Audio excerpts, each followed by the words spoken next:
Hello friends, welcome back to my channel. ಇವತ್ತು ನಾನು ಕಾಯಿ ಹೋಳಿಗೆನ ಹೇಗೆ ಮಾಡ್ಕೊಳ್ಳೋದು ಅಂತ ತೋರಿಸ್ಕೊಡ್ತಾ ಇದ್ದೀನಿ. ಬನ್ನಿ ನೋಡೋಣ.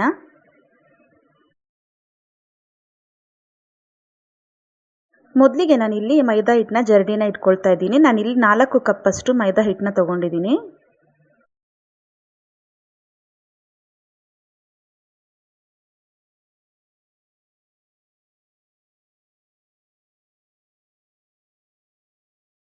ನಾಲ್ಕು ಕಪ್ಪಷ್ಟು ಮೈದಾ ಹಿಟ್ಟನ್ನ ಹಾಕಿದ್ಮೇಲೆ ಜರಡಿ ಇಟ್ಕೊಳ್ತಾ ಇದ್ದೀನಿ.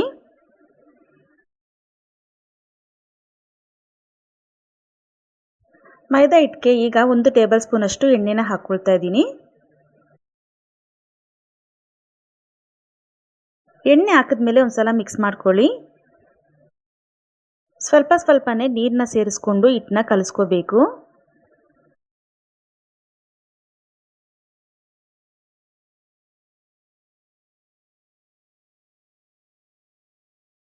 ಮೈದಾ ಹಿಟ್ಟಿಗೆ ಸ್ವಲ್ಪ ಎಣ್ಣೆನ ಹಾಕ್ಕೊಂಡು ಮಿಕ್ಸ್ ಮಾಡ್ಕೊಳ್ಳಿ, ಆಗ ಅಂಟ್ಕೊಳ್ಳೋದಿಲ್ಲ. ಮೈದಾ ಹಿಟ್ಟನ್ನ ಚೆನ್ನಾಗಿ ನಾದ್ಕೋಬೇಕು. ನೋಡಿ, ಹಿಟ್ಟನ್ನ ಚೆನ್ನಾಗಿ ನಾದ್ಕೊಂಡಿದ್ದೀನಿ. ಈಗ ಇದಕ್ಕೆ ಎಣ್ಣೆನ ಅಪ್ಲೈ ಮಾಡ್ಕೋಬೇಕು.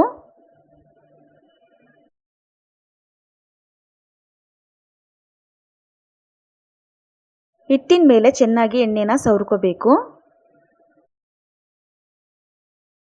ಎಣ್ಣೆ ಅಪ್ಲೈ ಮಾಡಿದ ಮೇಲೆ ಇದಕ್ಕೆ ಮುಚ್ಚಳ ಹಾಕಿ ಮುಚ್ಚಿಡಬೇಕು. ಹಾಗೆ ಇಡಬೇಡಿ, ಹಿಟ್ಟು ಒಣಗೋಗುತ್ತೆ.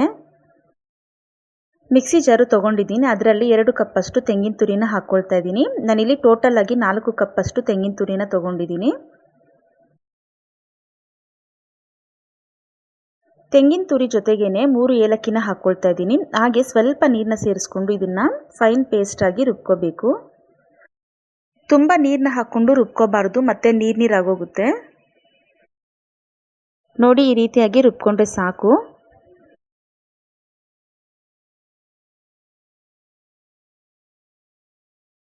ಸ್ಟವ್ ಆನ್ ಮಾಡಿ ಬಾಣಲೆನ ಇಟ್ಕೊಂಡಿದ್ದೀನಿ. ಈಗ ಅದಕ್ಕೆ ಬೆಲ್ಲನ ಸೇರಿಸ್ಕೊಳ್ತಾ ಇದ್ದೀನಿ. ನಾನಿಲ್ಲಿ 4 ಕಪ್ಪಷ್ಟು ತೆಂಗಿನ ತುರಿಗೆ 2.5 ಕಪ್ಪಷ್ಟು ಬೆಲ್ಲನ ತೊಗೊಂಡಿದ್ದೀನಿ. ಅದಕ್ಕೆ ಸ್ವಲ್ಪ ನೀರನ್ನ ಸೇರಿಸ್ಕೋಬೇಕು.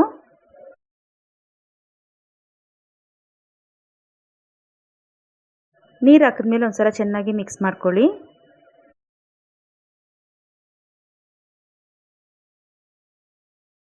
ಬೆಲ್ಲ ಈಗ ಪೂರ್ತಿಯಾಗಿ ಕರಗಿದೆ.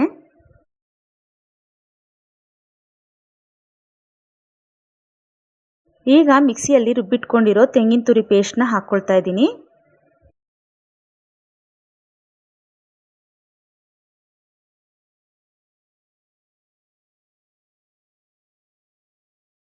ತೆಂಗಿನ ತುರಿ ಮತ್ತು ಬೆಲ್ಲ ಚೆನ್ನಾಗಿ ಮಿಕ್ಸ್ ಆಗೋ ಥರ ಮಿಕ್ಸ್ ಮಾಡ್ಕೊಳ್ಳಿ.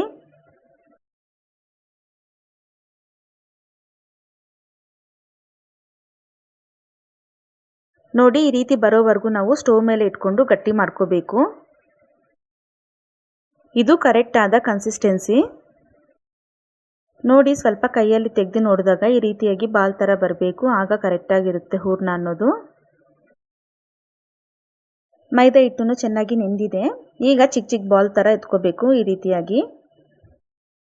ತೆಂಗಿನಕಾಯಿ ಹೂರ್ಣನ ತಣ್ಣಗಾದ ಮೇಲೆ ನೋಡಿ ಈ ರೀತಿಯಾಗಿ ಬಾಲ್ ಥರ ಮಾಡಿ ಇಟ್ಕೊಂಡಿದ್ದೀನಿ.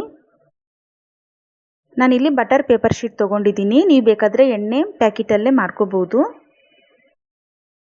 ಈ ಬಟರ್ ಶೀಟ್ಗೆ ಫಸ್ಟು ಎಣ್ಣೆನ ಚೆನ್ನಾಗಿ ಅಪ್ಲೈ ಮಾಡ್ಕೋಬೇಕು. ಎಣ್ಣೆನ ಅಪ್ಲೈ ಮಾಡಿದ್ಮೇಲೆ ಮೈದಾ ಹಿಟ್ಟನ್ನ ಕಣಕನ ತೊಗೊಂಡು ಈ ರೀತಿಯಾಗಿ ಸ್ಪ್ರೆಡ್ ಮಾಡ್ಕೊಳ್ಳಿ ಫಸ್ಟು. ಈಗ ತೆಂಗಿನಕಾಯಿ ಹೂರ್ಣನ ಇಟ್ಕೊಳ್ತಾ ಇದ್ದೀನಿ. ಈಗ ಫುಲ್ಲು ಈ ಥರ ಕವರ್ ಮಾಡ್ಕೊಳ್ಳಿ. ಎಕ್ಸ್ಟ್ರಾ ಬಂದಿರೋ ಹಿಟ್ಟನ್ನ ತೆಗೆದುಬಿಡಬೇಕು.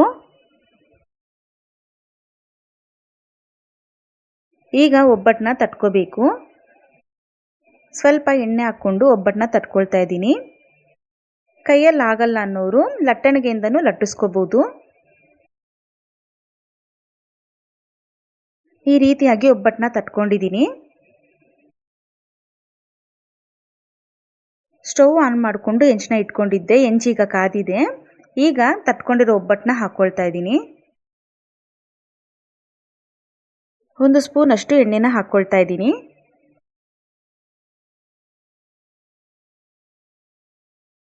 ಒಂದು ಕಡೆ ಬೆಂದಮೇಲೆ ಇನ್ನೊಂದು ಕಡೆನೂ ತಿರುಗಿಸಾಕೊಳ್ಬೇಕು.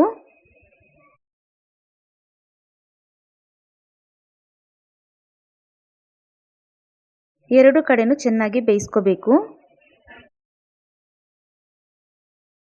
ಇನ್ನು ಸ್ವಲ್ಪ ಎಣ್ಣೆನ ಹಾಕ್ಕೊಳ್ತಾ ಇದ್ದೀನಿ. ಕಾಯಿ ಹೋಳಿಗೆ ರೆಡಿಯಾಗಿದೆ. ಈಗ ಹೆಂಚಿಂದ ತೆಗಿತಾ ಇದ್ದೀನಿ. ಈ ವಿಡಿಯೋ ನಿಮ್ಗೆ ಏನಾದರೂ ಇಷ್ಟ ಆಗಿದ್ದರೆ ಲೈಕ್ ಮಾಡಿ, ಶೇರ್ ಮಾಡಿ ಮತ್ತು ಕಮೆಂಟ್ ಮಾಡಿ. ಹಾಗೆ ನಮ್ಮ MD ಕಿಚನ್ ಚಾನಲ್ನ ಸಬ್ಸ್ಕ್ರೈಬ್ ಮಾಡ್ಕೊಳ್ಳಿ. ಹಾಗೆ ಪಕ್ಕದಲ್ಲಿರೋ ಬೆಲ್ ಐಕನ್ನ ಕ್ಲಿಕ್ ಮಾಡಿ. Thank you.